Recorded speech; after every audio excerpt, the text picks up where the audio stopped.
silicon made and the property is self inflatable. এটা কোনো gas source লাগে না ইনফ্লেট করতে। আমি যদি প্রেসার দিই ছেড়ে দিই নিজে থেকে ইনফ্লেট হবে, সেই জন্য নামটা self inflatable. Siliconized self inflatable neonatal resuscitation bag. So what are the parts? This bag, এটা হচ্ছে bag proper, this is the bag proper, ঠিক আছে। গ্রিন পার্টটা হচ্ছে bag proper, this is the inlet portion, হ্যাঁ, inlet portion of the bag, ঠিক আছে। আর this is the outlet portion, মানে পেশেন্ট আউটলেট, ক্লিয়ার। আর this one is the valve assembly, এখানে ভালভ অ্যাসেম্বলি। সো এটা আরও বেটার হয় টার্মটা, siliconized self inflating neonatal resuscitation bag with valve assembly বলবে, with valve assembly. So this is the inlet portion. ইনলেটে কটা inlet থাকে?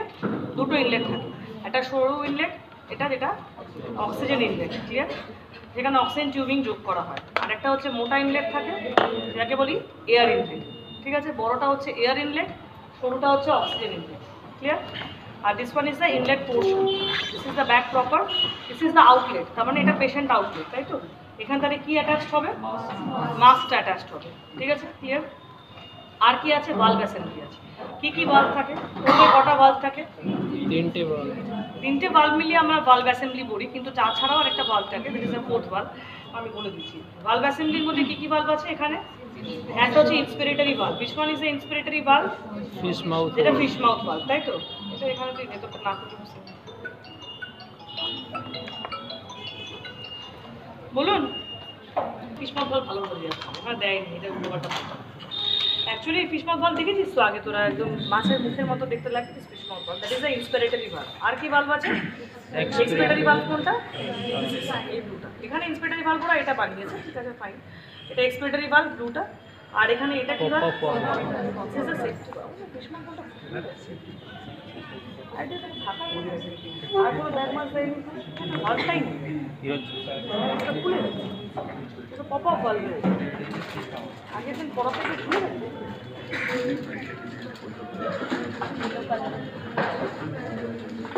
Blue কালারের মুখ তো থাকবে, মুখের মতো তো থাকবে, that is the fish mouth valve.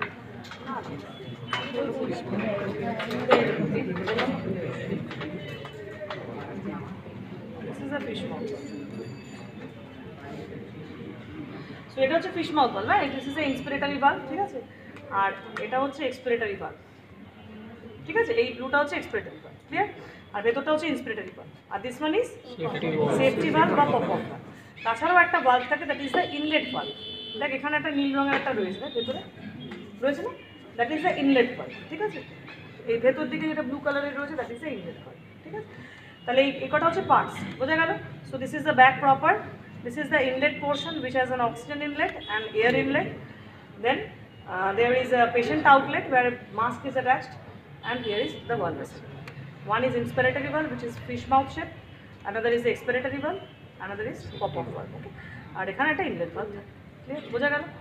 কারণ ইনলেট ভালভটা না থাকলে তো সেলফ ইনফ্লেটেবল প্রপার্টিটা হবে না। এই করছিস মানে হাওয়া ভেতরে যাচ্ছে, তাই তো। ভালভের কাজ কি? ভালভ কি করে? একদিকে ভালভ। তাহলে যখন আমি বাচ্চাকে এই প্রেসার দিচ্ছি, তখন হাওয়া কোথা থেকে কোথায় যাচ্ছে? ব্যাক থেকে মাউথ, মানে পেশেন্টের কাছে। তাহলে তখন কোন কোন ভালভ খোলা থাকবে? ইন্সপিরেটরি ভালভ খোলা থাকবে, আর পপ আপ ভালভ। খুব বেশি হলে, খুব বেশি জোরে প্রেসার দিলে পপ আপ ভালভ, ঠিক আছে। আর যখন আমি ছেড়ে দিলাম তখন কি ভালভ খুলে গেল? এক্সপিরেটরি ভালভ খুলবে আর ইনলেট ভালভ খুলবে, হাওয়াটাকে দেবে, বোঝা গেল। সো ভালভের কাজই হচ্ছে একদিকে হাওয়াটাকে পাঠানো, হাওয়াই হোক কি ব্লাডই হোক, একদিকে পাঠানো, ঠিক আছে, বোঝা গেল। তাহলে এইটুকু। আর এটাকে কি বলে? অক্সিজেন রিজার্ভার, মানে রিজার্ভার। আর this is the oxygen tube, ঠিক আছে। আর হচ্ছে এটা কত ml এর ব্যাগ হয়? 250 to 250 হয়, 500 হয়, 750 তিন রকমের এই ব্যাগ হয়, ঠিক আছে। আর তার সাথে মাস্ক থাকে, তাই তো। এখানে একটা মাস্ক থাকে, তা সেই মাস্কের মধ্যে ডিফারেন্ট সাইজ আছে, দেখেছিস তো মাস্ক যেটা দিয়ে আমরা এই করি। মাস্কের কী কী সাইজ আছে? টার্ম আর প্রিটার্ম, 0 and 1, তাই তো। দু রকমের সাইজ পাওয়া যায়, একটা টার্ম মাস্ক আছে, প্রিটার্ম। এই মাস্কটাও রাখি নিয়ে দিবি, টার্ম আর প্রিটার্মের মাস্ক আছে, হ্যাঁ, দেখেছি। ছোটো সাইজগুলোকে বলে প্রিটার্মের, আর বড়োগুলোকে টার্মের, ঠিক আছে। আর হচ্ছে আর কি লাগবে? এটা গেল তাহলে ব্যাক মাস্কের। যখন আমি যদি তোর এই ইয়ারে ব্যাক করি, তাহলে কত পার্সেন্টেজ অফ FiO2 যাবে পেশেন্টের? 21%। তারপর যদি আমি শুধু এটাকে লাগিয়ে দিলাম, 40%. অ্যারাউন্ড 40%। এটাকে যদি অক্সিজেনের সাথে কানেক্ট করে দিই 5 to 8 লিটার ফ্লো যাচ্ছে, তাহলে অ্যারাউন্ড, না এটা অক্সিজেনের সাথে কানেক্টেড আছে, এই এলটা খোলা আছে, তখন 40% এফেক্ট, কারণ তখন তো মিক্সিং হচ্ছে না, এয়ারও ঢুকছে অক্সিজেনও ঢুকছে। But when you are attaching this reservoir bag, তখন এটা close type of reservoir bag, যে এটা অ্যাটাচ করে দেবো আফটার ফিউ ব্রেথস, প্রথম 2-4টে ব্রেথের পরে ওটা 5 to 100%, মানে বেসিক্যালি 100% হয়ে যাবে। বোঝা যাবে কী করে 100% হলো? যখন আমি oxygen tubing along with reservoir bag লাগাবো, তখনই একমাত্র 100% হবে। কারণ এই অক্সিজেনটা আসবে এখান থেকে এসে কোথায় যাবে? ব্যাগে ঢুকছে। এবার যখন আমি ধর এই ব্যাগটা টিপছি, প্রেশার দিচ্ছি, ভেতরে হাওয়া যাচ্ছে, তখন এই অক্সিজেনটা তো কনস্ট্যান্ট আসছে, কোথায় যাবে সেটা? সেটা তখন এখানে যেটা জমছিল সেটাকে রিজার্ভার ব্যাগ। তাহলে আফটার ফিউ ব্রেথস যখন রিজার্ভার ব্যাগটা ফুলে যাবে, তখন কিন্তু পুরো যে ব্রেথই আমি দেবো দ্যাট ইজ ফুললি অক্সিজেন তো 100%। বোঝা গেল? সো এই হচ্ছে ব্যাগ মাস্কের কাজ। ঠিক আছে, এগুলো কিন্তু ব্যাগ মাস্ক কী করে পরিষ্কার করতে জানিস? আধা জানলে কী করে হবে? ব্যাগ মাস্ক পরিষ্কার করার নিয়ম হচ্ছে all parts should be dismantle first. প্রত্যেকটা পার্ট ডিট্যাচেবল, খোলা যায়, ডিসম্যান্টেল করে ভালো করে সাবান জলে ধুতে হয়। ঠিক আছে, সোপ ওয়াটার, নর্মাল যে সোপ ওয়াটার সেটাতে ধুতে হয় আফটার ইচ ইউজ। এবং এই ব্যাগগুলো অল আর অটোক্লেভেবল, বেসিক্যালি অটোক্লেভ করা যায়, সিলিকন মেড অটোক্লেভ করা যায়। ঠিক আছে, কিন্তু আমরা অটোক্লেভ সবসময় করতে পারি না, দ্যাটস ওয়াই আমরা কী করি, গ্লুটারালডিহাইড ইউজ করি, 2% গ্লুটারালডিহাইড ইউজ করি, যেখানে আমরা ওই ডিসম্যান্টেল পার্টগুলোকে ডুবিয়ে রাখি। কতক্ষণে ডিসইনফেকশন হয় আর কতক্ষণে স্টেরিলাইজেশন হয়? ডিসইনফেকশন মানে কি? শুধু ব্যাকটেরিয়া মারে, স্পোর মারতে পারবে না। স্টেরিলাইজ করা মানে কি? স্পোর সমেত মারবে। তাহলে ডিসইনফেক্ট করতে গেলে কতক্ষণ ডুবিয়ে রাখতে হবে? এটা কোম্পানি টু কোম্পানি ভ্যারি করে। তুমি যে টাইপ অফ 2% গ্লুটারালডিহাইড ইউজ করছো সে কোম্পানির ডিরেকশন থাকে, but on an average 20 minutes হচ্ছে ফর ডিসইনফেকশন, কিন্তু মোটামুটি 4 to 6 আওয়ার্স হচ্ছে ফর স্টেরিলাইজেশন। তবে এখন অনেক কোম্পানি ওটা 10 আওয়ার্সও দিচ্ছে। ঠিক আছে, ডিপেন্ডস অন দ্য কোম্পানি।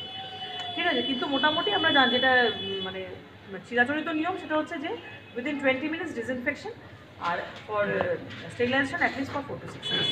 বোঝা গেছে? তারপরে করার পরে কী করতে হবে? সাইডেক্সে ডোবানোর পরে কী করতে হবে? 2% তারপরে আবার ওটাকে তুলতে হবে, তুলে প্রত্যেকটা পার্টকে ধুতে হবে। ধোয়ার পরে কী করতে হবে? লাগাতে হবে। ধোয়া মানে নর্মাল রানিং ওয়াটারে ধুতে হবে, তারপরে আবার লাগিয়ে ভালো করে মুছে দিয়ে প্যাকিং করে ডেট লিখে রাখতে হবে যে এই ডেটে আমি ব্যাগটাকে স্টেরিলাইজ করবো, তবেই বোঝা গেছে? ঠিক আছে, এটা তো আলাদা পার্ট। এবার যেটা বল যে নিউট্রাল রিসাসিটেশন। হ্যাঁ বল, কী করবি ফার্স্ট বল, তোদের এবার আমি সবটা বলবো না, নিজেরা বলবি। তো ফার্স্ট থিং বল, নিউট্রাল রিসাসিটেশনে যাওয়ার আগে লেবার রুমে কী কী প্রিপারেশন লাগবে? What are the things you should? প্রথমে কী লাগবে? ঠিক আছে, ready to warmer. Ready to ওয়ার্মারে কী মোডে সেট করতে হবে, কতক্ষণ আগে সেট করতে হবে? Manual mode with 100% heater output 20 minutes beforehand. হ্যাঁ, ডেলিভারি। Very good. তারপরে আর কি লাগবে? হ্যাঁ, অক্সিজেন কানেকশন দেখবো, অক্সিজেন টিউবিং লাগবে, এছাড়া শোল্ডার রোল লাগবে। This is a shoulder roll which should be কত ইঞ্চ থিক হতে হবে? 3/4 ইঞ্চ থিক। Very good. তারপর আর কি লাগবে? 2 ওয়ার্ম লিনেন লাগবে, দ্যাট শুড বি অলসো অটোক্লেভেবল, মানে একদম পরিষ্কার স্টেরাইল ওয়ার্ম লিনেন। এছাড়া তার আগে বল, তার আগে টিউব ল্যারিঙ্গোস্কোপ তো পরের জিনিস, তার আগে সাকশন ক্যাথেটার লাগবে, রিলিজ মিউকাস ট্র্যাপ লাগবে, অথবা সাকার। রিলিজ মিউকাস ট্র্যাপটাও লাগবে। তো রিলিজ মিউকাস ট্র্যাপ, ঠিক আছে, এটা থাকতে হবে, অথবা সাকশন ক্যাথেটার থাকতে হবে, তাই তো। আর কি লাগবে? অক্সিজেন লিখে নিয়েছি, আর টিউব লাগবে, কিছু টিউব লাগবে, আর ল্যারিঙ্গোস্কোপ লাগবে। ঠিক আছে, ল্যারিঙ্গোস্কোপে ব্লেডের সাইজ আছে, তাই তো। কী কী সাইজের ব্লেড পাওয়া যায় ল্যারিঙ্গোস্কোপে? 0, 000টা হচ্ছে সবচেয়ে ছোটো, ফর এক্সট্রিম প্রিটার্ম জন্য। তারপরে 0, তারপরে 1। ঠিক আছে, আর কি লাগবে? ল্যারিঙ্গোস্কোপের নিউট্রাল সেশনের জন্য অলওয়েজ স্ট্রেট ব্লেড। ঠিক আছে, সবসময় স্ট্রেট ব্লেড। তারপর আর কি লাগবে? পট ক্ল্যাম্প লাগবে। পট ক্ল্যাম্পটা তো লাগবে, এটা সিজার লাগবে, যেটা বেসিক ইয়ে করার জন্য সেটুকু লাগবে। ঠিক আছে, সো এই জিনিস লাগবে মোটামুটি অনেক। তারপরে কী করবো? রেডি টু ওয়ার্মার দেখে নিয়েছি, এবারে কী করবো? Just after delivery what will be the first step? First thing is note the time. প্রথম জিনিস যেটা করতে হবে, anybody in the labour room হোক বা মানে অ্যানাস্থেটিস্ট করতে পারে, অন্য কোনো ওটি অ্যাসিস্ট্যান্ট করতে পারে, পেডিয়াট্রিশিয়ান করতে পারে, but one should loudly announce the time of delivery. Time of delivery প্রথমে নোট করতে হবে, কেন? বিকজ টাইম যদি না জানি তাহলে সাসপেশন করতে হবে, তাই তো? উইদিন 1 মিনিটের মধ্যে আমার বাচ্চাকে খাওয়াতে হবে। টার্গেট ইজ উইদিন 1 মিনিটের মধ্যে বাচ্চাকে খাওয়াতে হবে। That's why first is note the time. তারপরে কি করবো, বাচ্চাকে বার করলো, অবসেশন বার করে দিয়েছে, তারপর তুমি কিসে রিসিভ করবে? ওয়ার্ম লিগে, তাই তো? যে একটা ওয়ার্ম লিনেন নিয়েছিলাম তাতে রিসিভ করবো। এখন ট্রে কনসেপ্ট উঠে গেছে, ট্রেতে নেবে ডাইরেক্টলি ওয়ার্ম লিনেনে বাচ্চা রিসিভ করবো। রিসিভ করে কি করবো? First thing you should go for, you should look for, কি দেখবো?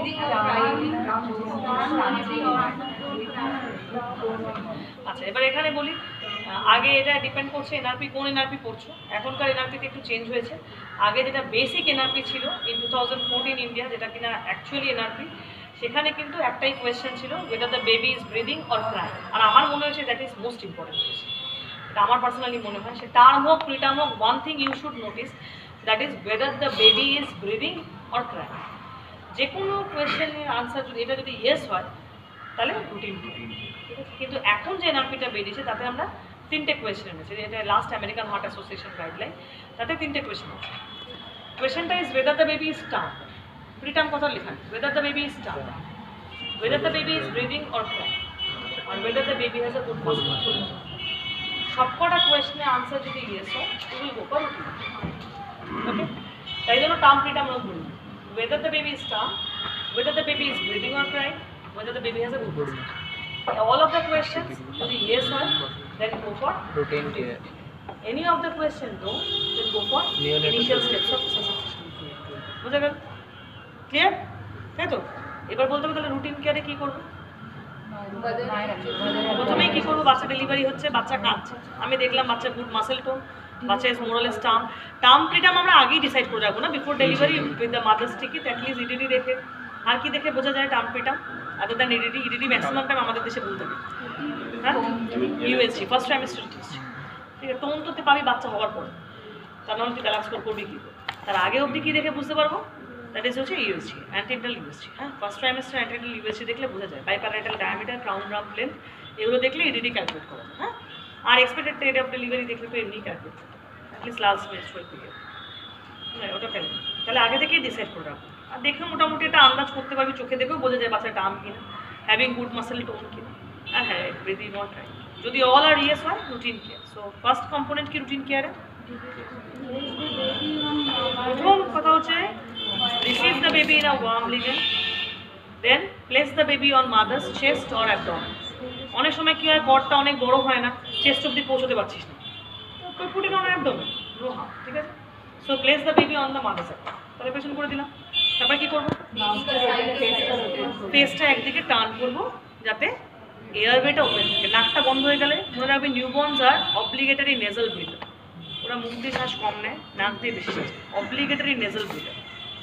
দ্যাটস ওয়াই নিউবর্নকে আমরা একদিকে ফেসটাকে টার্ন করবো। Then assess open airway, assess open airway, no need of suction, no need of clearing airway, you just assess open airway. If the baby is crying, the airway is already open, no need of suction, ঠিক আছে? কোনো suctioning এর দরকার নেই, কোনো wiping out with gauze piece দরকার নেই।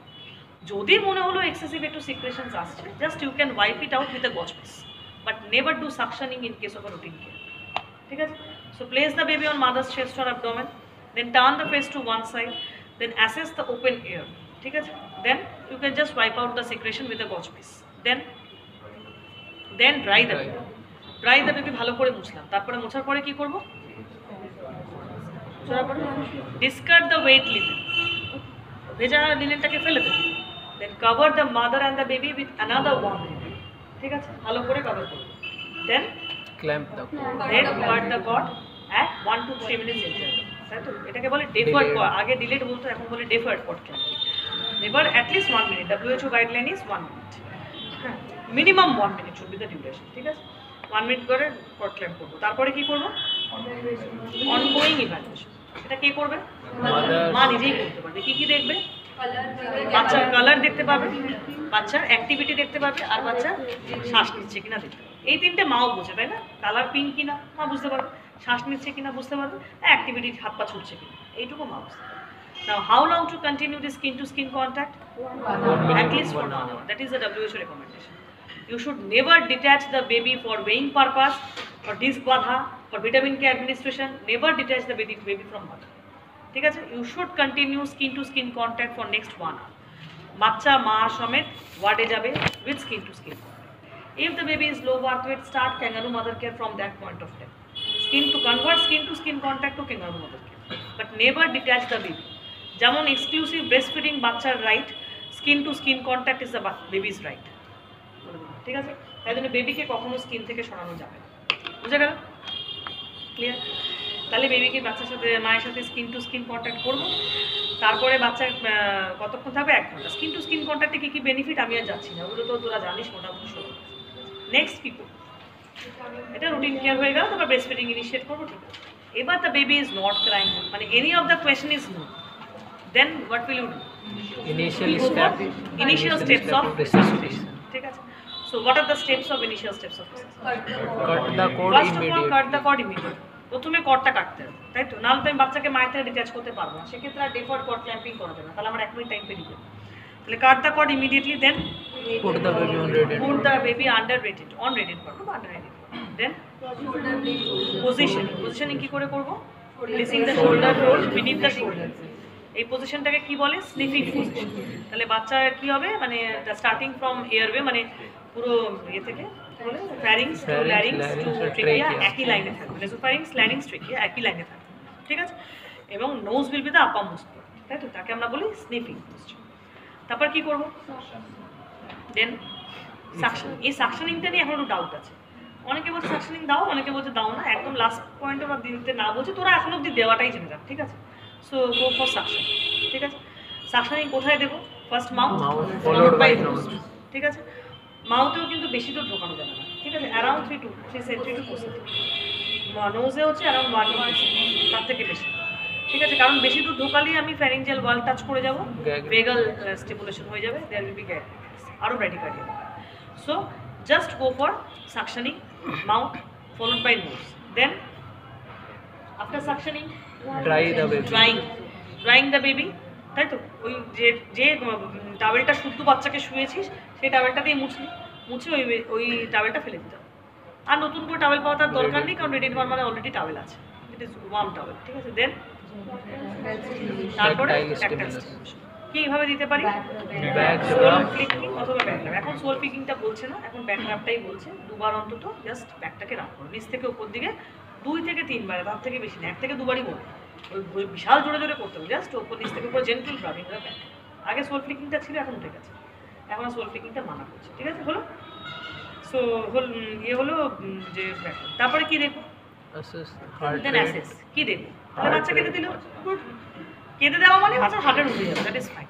আর অ্যাসেসমেন্টে তাহলে কি কি পয়েন্ট করতে হবে? বাচ্চা শ্বাস, রেসপিরেশন দেখতে হবে, আর কি দেখতে হবে? Heart rate.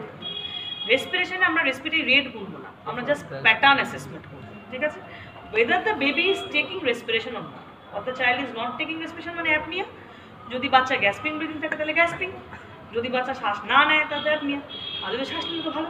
যদি লেবার ব্রিদিং হয় তাহলে লেবার ব্রিদিং দেখতে হবে, কষ্ট করে নিচ্ছে কিন্তু প্রচুর রিট্রাকশন হচ্ছে, সাবকস্টাল রিট্রাকশন হচ্ছে, intercostal retraction, that is known as labour breathing. তাহলে লেবার ব্রিদিং, তাহলে শ্বাসের প্যাটার্ন দেখবো, রেসপিরেটরি রেট নয়, assessment of respiration, pattern of respiration. আর কি দেখবো? হার্ট রেট দেখবো। হার্ট রেট দেখার জন্য আমার কাছে ক সেকেন্ড টাইম আছে? 6 সেকেন্ড। 6 সেকেন্ডস হার্ট রেট করবো with the help of stethoscope. এখন রিসেন্ট প্রোটোকল হচ্ছে ECG কার্ডিয়াক মনিটরিং, কিন্তু এখন কার্ডিয়াক মনিটরিং অত কোথাও সেট আপ নেই আমাদের দেশে যে সব জায়গাটা করে কার্ডিয়াক মনিটরিং লাগিয়ে দেবো, এটা সম্ভব না। ঠিক আছে, জাস্ট গো ফর কি করবো? 6 seconds heart rate count with the help of stethoscope on the precordia. ঠিক আছে, তাহলে 6 সেকেন্ডস কাউন্ট করবো। সাপোজ এবার হার্ট রেট তোমার বিভিন্ন রকমের আসবে, তার উপর তোমার assessment depend. So, when will you go for positive pressure ventilation? Heart rate is less. In the Initial step of after initial steps of resuscitation, If the heart if the baby is rate apneic or gasping or heart rate is or less heart than rate is 100, less than 100 beats per minute, এখানে কিন্তু less than equal to নয়, less. more than equal to 100 মানে No. good, less than 100 মানে খারাপ। ঠিক আছে, so if your heart rate is less than 100 beats per minute, অথবা যদি বাচ্চা ইজ অ্যাপনিক অথবা যদি gasping, after initial steps of resuscitation start positive pressure ventilation. Clear? Indication. এবার তাহলে এখানে আমি পড়ানোর সময় অনেকটা ডিটেলে তোদের বলেছিলাম যে কীরকমভাবে হার্ট রেট অ্যাসেসমেন্ট হয়। হার্ট রেট অ্যাসেসমেন্ট হয় হচ্ছে ডিপেন্ডস অন, এই ধর তোর হলো 2, হার্ট রেট হলো 2, 6 সেকেন্ডে তুই পেলি 2, বা হার্ট রেট হলো 7, আবার হার্ট রেট হলো তোর 11 মানে কত heart rate? 6 second heart rate is 11, 110। তাহলে তুই কী করবি? বাচ্চা is taking respiration, heart rate is more then 110, then the child will go to the mother, ঠিক আছে, and go for routine care. Initial স্টেপসের পরে হলো routine care. If your heart rate is 7 মানে heart rate is 70 beats per minute, তাহলে what will you do? You will start positive pressure. Clear? If your heart rate is 2, so it is 20 beats per minute, so what will you do?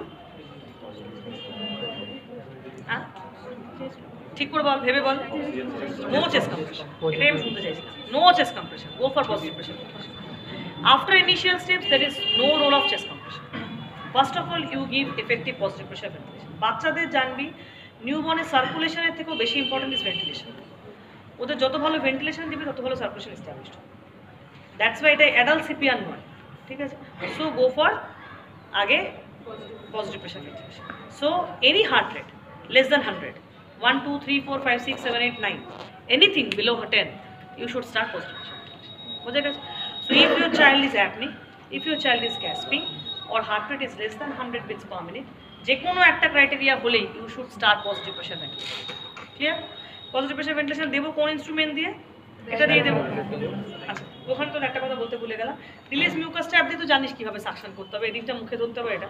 আর যদি suction catheter দিয়ে হয় তো কত pressure দেবো? 80 mm of Belgium, 80 to 100 millimetre of mercury, আর centimetre of water বললে 100 to 100। সেই জন্য নর্মাল অ্যাডাল্ট সাকার দিয়ে আমরা করতে পারি না, এটা স্লো সাকার লাগবে, অথবা তোমার হচ্ছে ফুড সাকার লাগবে, কিংবা এটা দিয়ে দেবো, ঠিক আছে। এটা প্রেশারটাও জেনে রাখতে হবে, বেশি জোরে প্রেশার দিলেও তো মিউকাস মেমব্রেন ছেড়ে যাবে। হ্যাঁ, আচ্ছা, নেক্সট হচ্ছে তাহলে কী করবো? পজিটিভ প্রেশার ভেন্টিলেশন দেবো। তাহলে মাস্কটা অ্যাটাচ করবো কীভাবে? পজিটিভ প্রেশার ভেন্টিলেশন দেবো কতটা রেটে দেবো?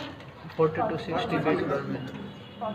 40 to 60, that is a normal breath, তাই না? 40 to 60 বেথস পার মিনিট আমাকে দিতে হবে, অ্যাটলিস্ট 40 বেথস আমাকে দিতেই হবে, this is a minimum you should কি। ঠিক আছে, কত এয়ারে দেবো? কত পার্সেন্ট অফ FiO2 দেবো? 21%, প্রেফারেবলি রুম এয়ার, ঠিক আছে। সব বাচ্চাকেই রুম এয়ার বলা আছে এইচএ গাইডলাইনে, লেস দ্যান 35 বিকারের ক্ষেত্রে 21 to 30%, ঠিক আছে। কিন্তু আমাদের এখানে সব জায়গায় ব্লেন্ডার পাওয়া যায়, without blender you can not titrate the FiO2। এই যে আমরা বলি না, আমরা এটা বাংলা হিসাব করি, মানে এইটাতে অক্সিজেন লাগিয়ে দিলাম, অক্সিজেনের সাথে এটা খুলে দিলাম মানে 40%। এটা কিন্তু মোটামুটি এটা just rough calculation, this is not actual calculation, but you should actual define FiO2 by a blender. Blender পাওয়া যায়, হ্যাঁ, যেখানে একটা কম্প্রেস গ্যাস সোর্স থাকবে, একটা কম্প্রেস অক্সিজেন সোর্স থাকবে, ও নিজের মতো করে মেশাবে, you will just set the FiO2, মানে once you set the FiO2 21, you will deliver 31। এবার যদি তুই দেখিস যে সেট করলি 70%, ও তোকে 70%ই deliver, that is a blender. Blender সব জায়গায় পাওয়া যায় না, আমাদের সিপ্যাপ মেশিনগুলোর সাথে ব্লেন্ডার আছে, and that you can use for bag mask also, ঠিক আছে। সো সেটা আমাদের জানার দরকার নেই, আমরা বলবো আমরা রুম এয়ারেই শুরু করবো, সব বাচ্চাকে রুম এয়ার। লেস দ্যান 35 উইক্সের ক্ষেত্রে বলা আছে 21 to 30%, ঠিক আছে। রুম এয়ারে ব্যাক মাস্ক দেবো, কীরকম রেটে করবো বললাম 40, তাহলে কীরকম করবো? Squeeze 2, 3, squeeze 2, 3, this is a rhythm, squeeze 2, 3, squeeze 2, 3, squeeze 2, 3, 2, 3 কেন বলছি? ওটাকে জাস্ট রিইনফ্লেট করার জন্য, ওটা গ্যাসটা ভরতে টাইম লাগবে তো, ও ঢুকবে তো অক্সিজেন সোর্স, তাহলে স্কুইজ 2, 3, স্কুইজ 2, 3। কতটা প্রেশার দেবো? 30 to 40 না, প্রথম দুটো ব্রেথ ইজ ফর 30 সেন্টিমিটার। এই পপ আপ ওয়াল যেটা আছে সেটা খোলে হচ্ছে 30 to 40 সেন্টিমিটার অফ ওয়াটারে গেলে, ঠিক আছে।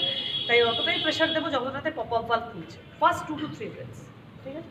Subsequent breaths will be half pressure, 50 to 20 centimetre of water, ঠিক আছে। প্রথম দুটো ব্রেথ হচ্ছে এমন দেবো, দুটো তিনটে ব্রেথ যে পপ আপ ওয়াল খোলার আওয়াজ পাবো, দ্যাট ইজ 30 to 40 সেন্টিমিটার। তারপরগুলো আর পপ আপ ওয়াল খুলবে না, ঠিক আছে, only 50 to 20 centimetre of water. বোঝা গেল? ক্লিয়ার?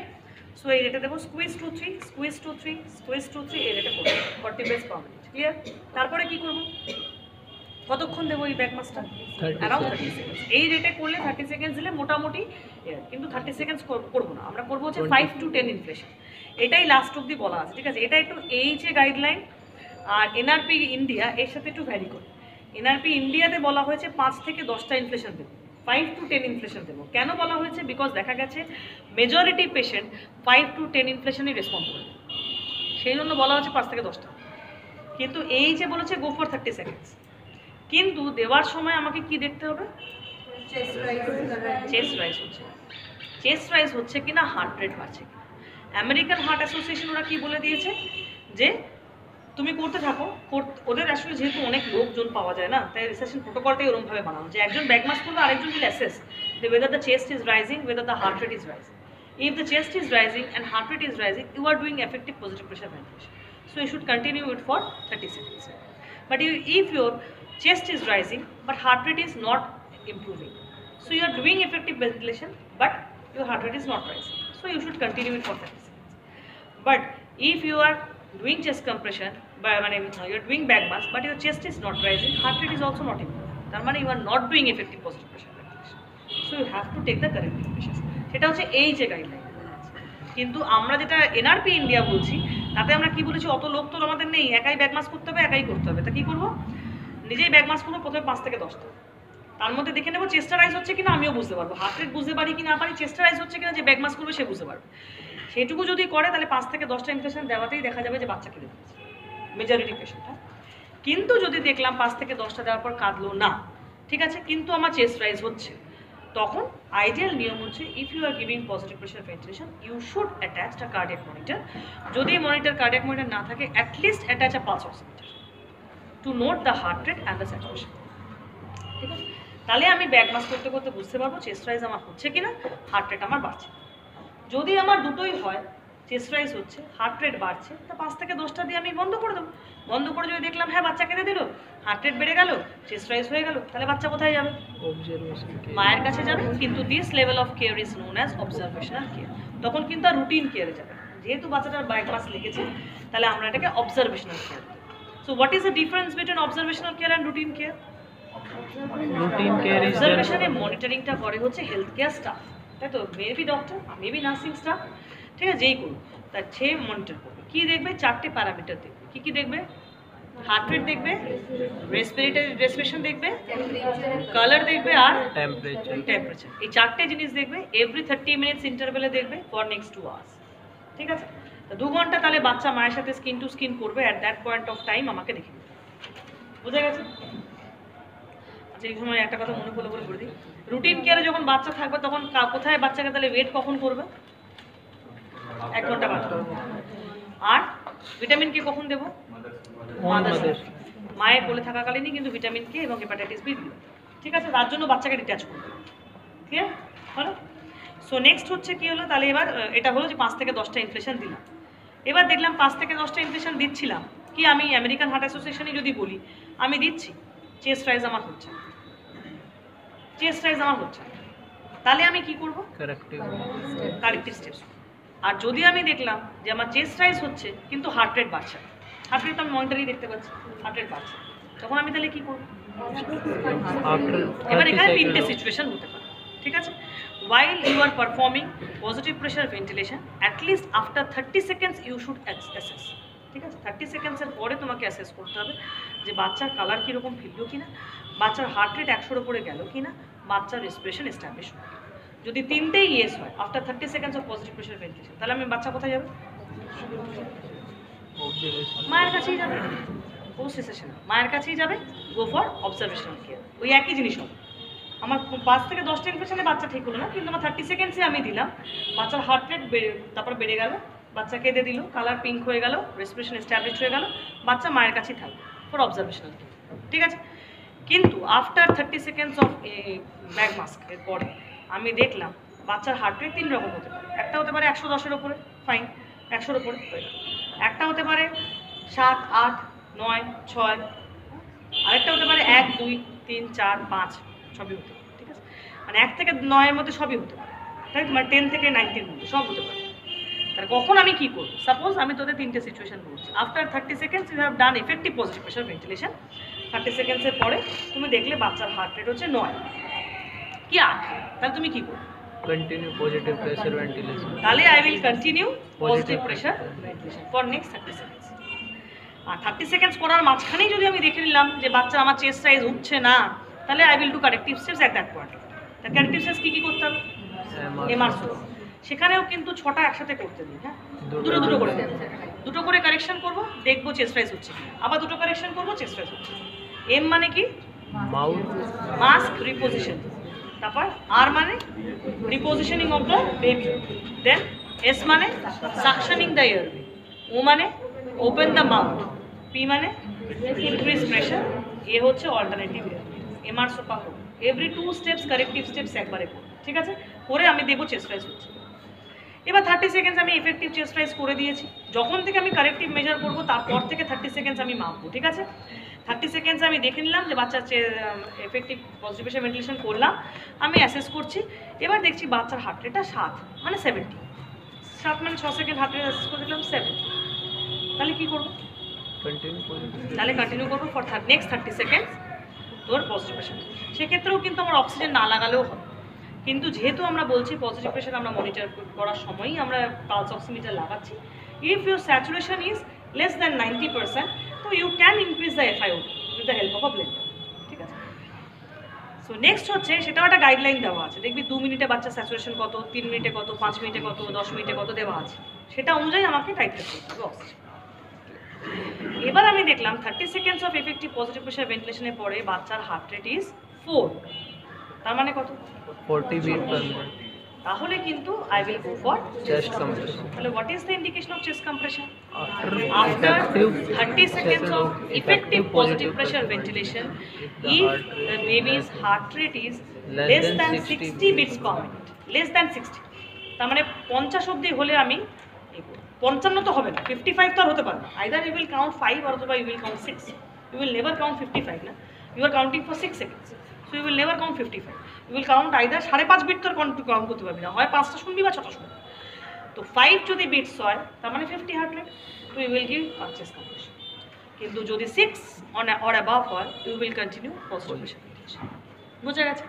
যদি 10 অর অ্যাবাভ হয় you will not give positive pressure ventilation. কিন্তু provided the baby is taking respiration, heart rate উঠে গেল, এমন অনেক সিচুয়েশন হয় কিন্তু রেসপিরেশন প্রপারলি এস্টাবলিশ হয় না, you should continue positive pressure ventilation, ঠিক আছে? এটা কিন্তু আমার মনে রাখিস, মানে এটা নয় যে 110 হার্ট রেট হয়ে গেছে বাচ্চা শ্বাস নিচ্ছে না, হতে পারে কিন্তু তুই ব্যাক মাস্ক করেছিস বাচ্চা হার্ট রেট উঠে গেছে 110 কিন্তু বাচ্চা শ্বাস নিচ্ছে না, you should not discontinue bag mask, you should continue. Heart রেটের সাথে সাথে এটাও উঠতে হবে, কিন্তু এইটা খুব কম ক্ষেত্রে হবে যে হার্ট রেট ইজ বিলো 60 কিন্তু বাচ্চা শ্বাস নিচ্ছে, this is very rare condition, এটা হবে। সুতরাং heart rate below 60 after 30 seconds of positive pressure ventilation you should start chest compression along with bag and mask ventilation with কত % oxygen? 100%.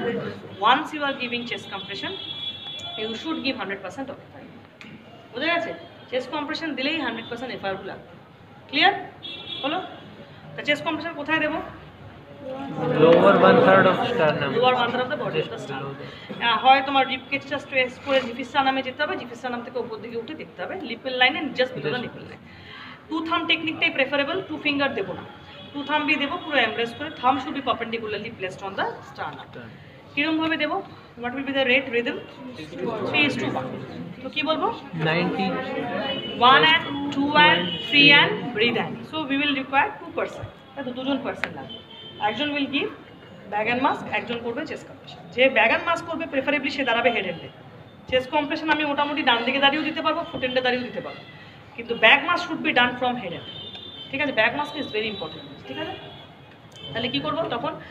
একজন chest compression দেবে আর একজন ব্যাক মাস্ক দেবে। তাহলে chest compression দিয়ে দেবে, সে বলবে 1 and 2 and 3 and ও বলবে ব্রিথ অ্যান্ড, ঠিক আছে? This is the sequence. কেন বলছি অ্যান্ড কথাটা? Give the time for ডায়াস্ট্রোল।